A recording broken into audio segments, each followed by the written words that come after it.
pertama sekali ya, sebetulnya dalam Undang-Undang 45 pasal 29 negara menjamin seluruh warga melaksanakan sesuai dengan agama. Awal-awal kita menyekarakan tentang berjilbab ini, saya kan seorang guru, saya mengerti tentang kurikulum. Ketika kita bedah kurikulum SD, SMP, SMA, ternyata belajar sholat itu hanya di SD saja. Di SMP tidak tanya lagi kamu usaha wajatul enggak, di SMA tidak tanya lagi kamu usaha tayatul enggak, cuma di SD saja. Dari itu kesepakatan kita dulunya supaya memantapkan anak-anak ini sholatnya bagus. Setiap lonceng berbunyi jam 12:04 kita bawa anak-anak ini ke masjid semuanya. Hampir saja di Kota Padang ini semua SD dekat masjid, paling jauh 400 meter lah. Ketika anak-anak ini mereka pulang sekolah, kita bawa ke masjid ya. Setiap hari dia harus bawa kain sarung, harus bawa mengkena.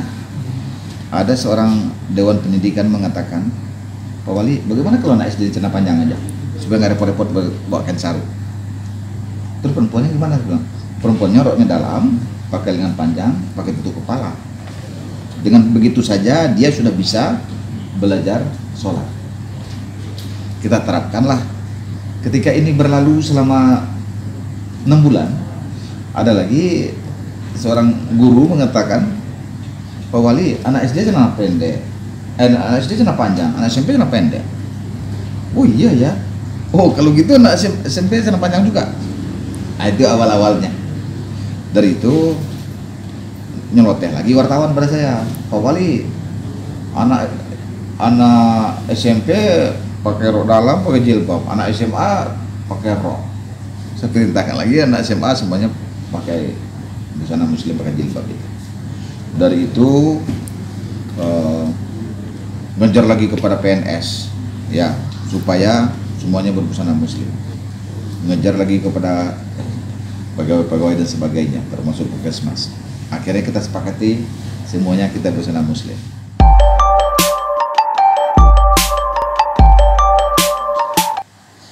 Awal-awalnya memang banyak tantangan juga, tapi setidak-tidaknya ada 3 keuntungan dari berbusana muslim ini.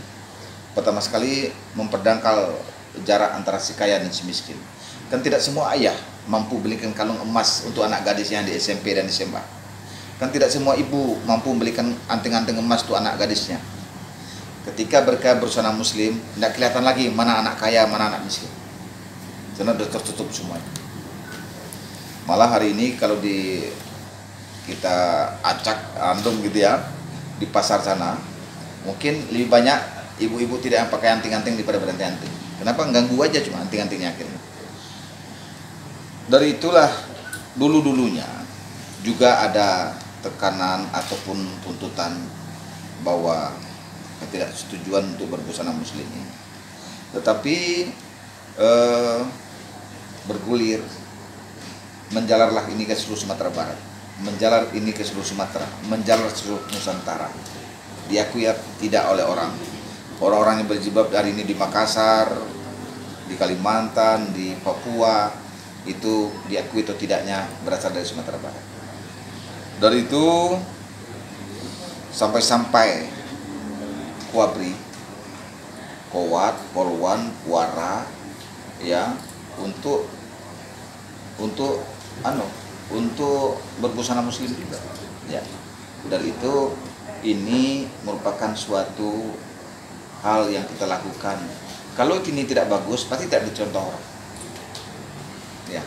Ini pasti tidak menjalar ke seluruh Indonesia ya. Nah.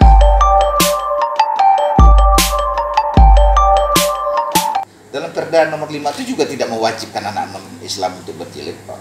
Jelas itu terus. Lihat di pasal di anunya itu, huruf FG-nya itu ya. Khusus untuk anak muslim. Tapi anak Kristen agar mereka tidak terlihat minoritas, dia boleh ikut boleh tidak. Nah, ini sesuatu ya perlindungan juga kepada mereka supaya mereka tidak dibully teman-temannya. supaya mereka tidak merupakan kecemburuan, ya, anak-anak muda. Kita dulu melakukan ini justru agar dia tidak terpojok karena minoritas. Kalau kita larang pula, ya. Hari ini kan ada juga anak-anak itu pulang sekolah, dia gereja pakai jilbab masuk gereja dia. Ya kan salah, bisa disalahkan arti juga. Malah saya khawatir juga, ya. Nanti ada seorang anak gadis cantik berbusana muslim tapi tidak Islam. Ada laki-laki kecantol. Selama ini dia nggak ngerti kalau itu dia non Islam. Ketika dia sudah bercinta, bisa-bisa terseret juga laki-lakinya. Kalau seandainya berpisah sekalian, pisah sekalian. Biar jaleh barah jatah.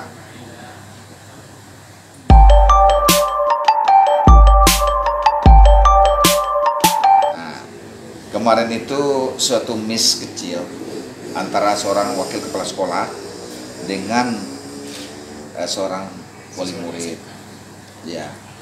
Mereka juga tidak diundang datang ke sekolah, mereka berkeberatan. Tapi di sekolah itu kan ada komite, ada kepala sekolah, ada apa namanya pengawas di SMA itu, di SLTA itu. Kenapa mereka melambung dan ke pengacara dan mengirim surat kepada presiden, kepada DPR, kepada Menteri Pendidikan? Ini kan suatu merusak satu tatanan. Kita Sumatera Barat ini sangat-sangat hubungan antar umat beragama sangat-sangat bagus sekali.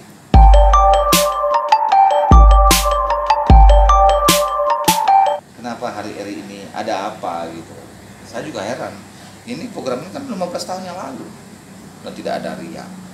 Tetapi ketahuilah ya, dalam ilmu reboisasi, penanaman kembali, ada hutan gundul ini, kalau kita tanam 1000 pohon, terus mati 12,5% atau 1/8.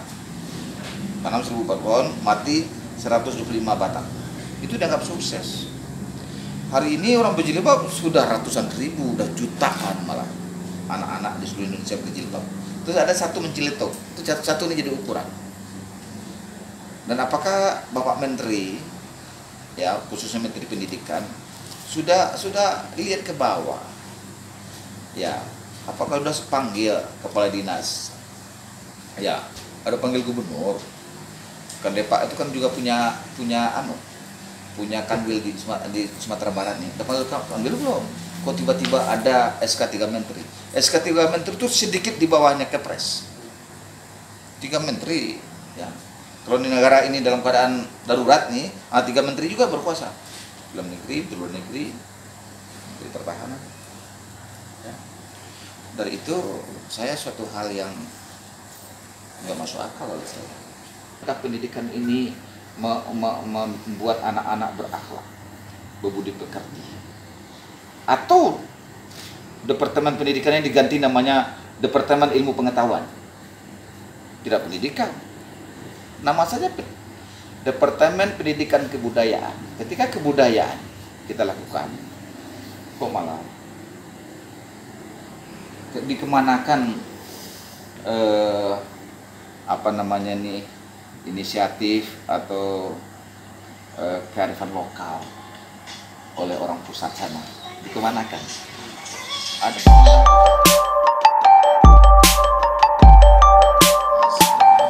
kepada anak-anak putra-putri yang muslim, tetap berbusana muslim, mencerminkan keteduhan sebuah ketentraman kepada kalian.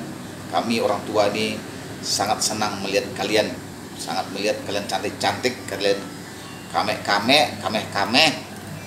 Jadi berbusana muslim itu, jilbab itu membuat perempuan jadi kameh dan kameh. Kameh juga, kameh juga.